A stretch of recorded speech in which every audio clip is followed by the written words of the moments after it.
يوجه ويدي التعليمات للاعيبته، ورمية التماس عند احمد سالم. من سالم لابوكونيه، حمدي فتحي يعلقها لعفروتو في منتهى الخطوره، عفروتو خطيره، جول جول جول، عفروتو يطلع من فانوس دمنهور. يعني الراجل جاب في النادي الاهلي، بص ما جريش، عفروتو عفروتو عفروتو.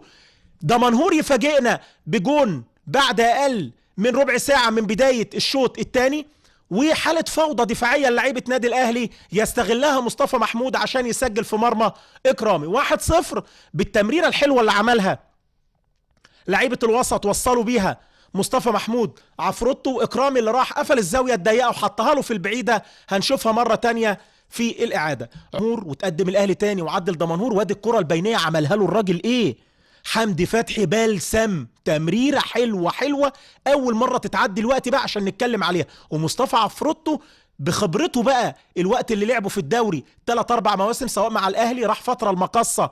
هي الفكره حلوه، كل الفرقتين دخلوا جوه ال 18 وفضي تماما من بره الصندوق المكان لحسام عاشور اللي كان ممكن يلعب افضل من كده، انما تيجي فيه المدافعين. محمد هاني على الايمن القريب جوه ال 18، خطيره مش ممكن، جول جول جول، 1-1. هنشوف تاني التعادل للنادي الاهلي مع الدقيقه 87، كأن الكوره ما كانتش عايزه تدخل، انما يحلوا المشكله ويحلوا حاله التكتل الدفاعي.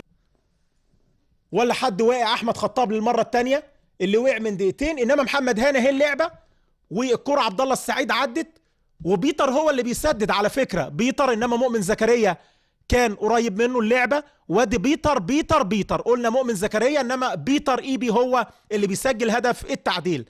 يعيد التسجيل لنفسه بيتر ايبي في لقاءات النادي الاهلي 18، يرجعوا بيها تاني على هاني داخل منطقه الجزاء. اسلام عاوز يظبطها، محمد رزق سلم حلو قوي لمحمد حمدي، ويقف على الكوره لمؤمن في منتهى الخطوره، مؤمن زكريا خطيره، جول جول جول، عبد الله السعيد. ويبقى الكبار كبار، عبد الله السعيد ومؤمن زكريا اللي افتتح فرع النادي الاهلي تهديفيا في لقاءاته اللي فاتت، النهارده بيعمل واحده بلسم لعبد الله السعيد. 2-1.